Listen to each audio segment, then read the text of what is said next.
Ang sabi, nasa ICU ngayon. Yan. Juan Ponce Enrile in ICU due to pneumonia. Sabi ni Jingo Estrada, may nag-message daw sa kanya habang nasa sesyon yung Senado. Dinala daw sa that our former colleague, former Senate President Juan Ponce Enrile, is currently in the intensive care unit of an undisclosed hospital. Ferdinand Idrolin Marcos. During the EDSA People Power, nag-withdraw siya ng support. Kumampi, mga kababayan, kay Cory Aquino. And the rest is history. Pero ang maganda, ngayon na tumakbo ang ating Pangulo, sumuporta siya, mga kababayan. Nagipagbalikan sa Marcos family itong si Johnny Ponce Enrile. Tama po yung Ecclesiastes sa kanya. Ayan po. Nagbabagang mga balita at pagtalakay sa mga isyu ng lipunan. Bulsa, opinyon, banat at paglalantad sa katotohanan. Bulsa, what you see is what you get. You decide. Ito po, mga kababayan, si Dante Maravillas. Breaking news ngayon, si Juan Ponce Enrile po, dating Senate President and Presidential Legal Counsel ng ating Pangulong Bongbong. Ang sabi, nasa ICU ngayon. Yan. Juan Ponce Enrile in ICU due to pneumonia. Sabi ni Jingo Estrada, may nag-message daw sa kanya habang nasa sesyon yung Senado. Dinala daw sa ICU sa isang undisclosed hospital. Ito, panoorin natin po. Thank you, Mr. President. Mr. President, I have just received a very, very sad information that our former colleague, former Senate President Juan Ponce Enrile, is currently in the intensive care unit of an undisclosed hospital suffering from pneumonia. And I heard from a reliable source, a very, very reliable source, that he has slim chances of surviving. And I hope all of us here present can have a short prayer to be led by Senator Joel Villanueva, if it's possible, Mr. President. Senator Joel Villanueva is recognized. May we ask everyone to rise and give a moment of silence. Dakilang Diyos, Ama naming sumasalangit, kami pong lahat ay lumalapit, naninikluhod sa iyo, humihingi ng tawad sa anumang kasalanan na aming nagawa sa isip, sa salita o sa gawa.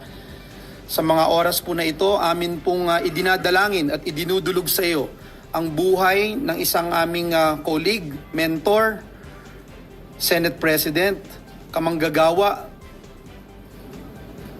tagapaglingkod,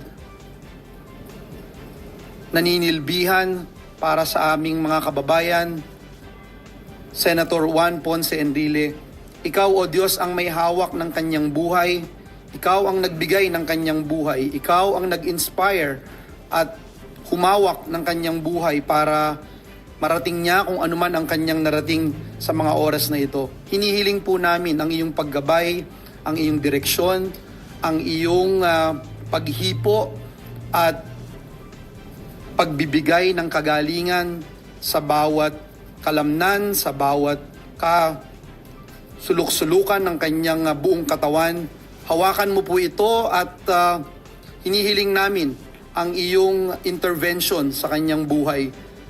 Tulungan mo rin po ang kanyang mga pamilya at mahal sa buhay at tunay, O Diyos, na ang tanging dakilang plano at ang iyong ninanais sa kanyang buhay ay mangyari.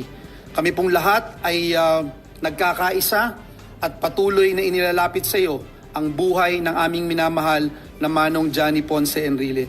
Sa iyo pong lahat ng papuri at pasasalamat at kiniklaim namin, O Diyos, na ikaw ay patuloy na maluluwalhati at mapaparangalan sa buhay ng aming minamahal na Juan Ponce Enrile. Maraming salamat po. In Jesus' name we pray. Amen and amen. Thank you. So, si Johnny Ponce Enrile, noong May 30, 2022, sabi niya, I think God still want me here. Matanda na rin, mga kababayan, lumampas ng 100 po ang edad ni Johnny Ponce Enrile. And we pray na sana makasurvive pa rin. Sabi po sa Bible, God giveth, God taketh. Siya yung nagbigay sa atin ng buhay. Siya nakakaalam. Gustuhin pa natin. Kaya nga po yung mga biruan na mga greetings pag birthday. Mabuhay ka niya, happy birthday. Mabuhay ka hanggang gusto nyo. Hanggang gusto mo. Hindi man po, mali po yon. Kahit gustuin man natin, lahat tayo gustong mabuhay ng mahaba. Di ba? Kahit gusto natin mabuhay ng napakahaba, may appointed time sa bawat isa sa atin mga kababayan talaga. And mapalad na rin po itong si Johnny Ponce Enrile. Halimbawa pa, hindi na siya makasurvive. Si slim daw yung chance, mga kababayan, na makasurvive. Pero sa kamay ng Diyos pa rin tayo umaasa, siyempre. Si Johnny Ponce Enrile, napakapalad niya kasi lumampas sa 100 years yung kanyang buhay, mga kababayan. Diba? At mahaba siyang nakapaglingkod sa ating bayan. Yun ang importante. At kahit nagkaroon siya na makulay na political career, kasi diba, dating defense chief siya ni Apo Lakay, dating Pangulong Ferdinand Idralin Marcos. During the age sa people power, nag-withdraw siya ng support. Kumampi, mga kababayan, kay Cory Aquino. And the rest is history. Pero ang maganda, ngayon na tumakbo ang ating Pangulo, sumuporta siya, mga kababayan. Nakipagbalikan sa Marcos family, itong si Johnny Ponce Enrile. Tama po yung Ecclesiastes sa kanya, sa mga pinagdaanan niya sa buhay. To everything there is a season. Ecclesiastes chapter 3, verse 1 to 8. To everything there is a season in time, any time to every purpose under heaven. A time to be born, any time to die. A time to plant, any time to pluck up what's that which is planted. A time to kill, any time to heal. A time to break down, any time to build up. A time to weep, any time to laugh. A time to mourn, any time to dance. A time to cast away stones, any time to gather stones together. A time to embrace, any time to refrain from embracing. A time to get, any time to lose. A time to keep, any time to cast away. A time to rent, any time to sue. A time to keep silence, any time to speak. A time to love, any time to hate. A time of war, any time of peace. Di ba bagay sa mga nangyari sa kanyang buhay? Kaya sabi ni Melchor Vergara, maganda tong message niya, no? Melchor Vergara, isang Marcos supporter. He's had a long and very eventful life. Like him or hate him, there is no denying he had a big part in the history of our country, having lived through 101 of our 126 years as a nation. Ngayon, sari-sari yung mga reactions ng mga tao. Hindi ko maintindihan. May nalulungkot, may naka-thumbs up, tapos may nakatawa. Bakit kaya ganon? May mga taong ganon. Pati si Senyora napa-react. Hala, sabi ni Carillo Malin, anong nakakatawa sa news? For God's sake, hindi lahat tatawanan nyo. Yun nga po nakakalungkot.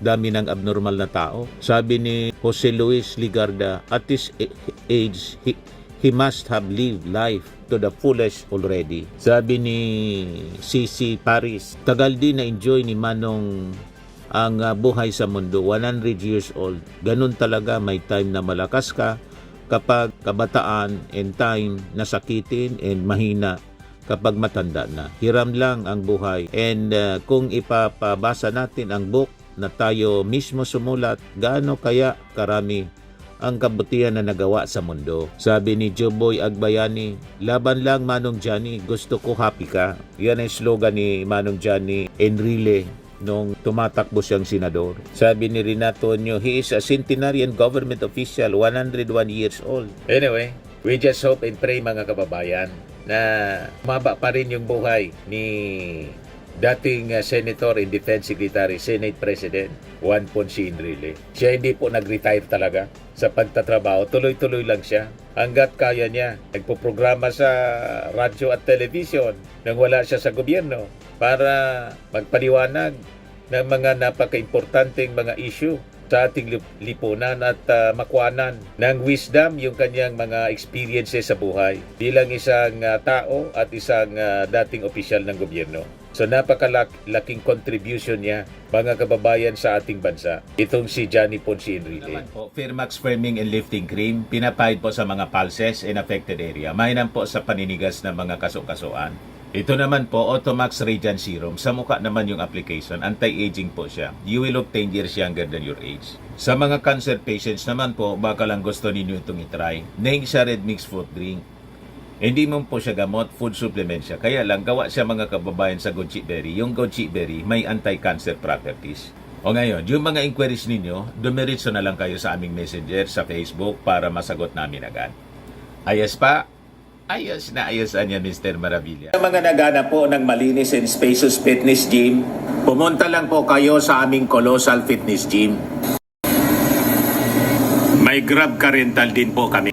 But anyway, ito po pala yung aming bagong product na binibenta online. I am worldwide amazing pure organic barley powdered drink mix from Australia. Negosyo to ng aking anak na architect entrepreneur Riz Maravillas. Ayan po. Kontakin na lang po ninyo siya, Riz Maravillas on Facebook. Ang mga health benefits niya, boost immunity, improves digestion, enhance energy levels, packed with antioxidants, prevent cancer. Ito naman po yung bago naming product na binibenta online.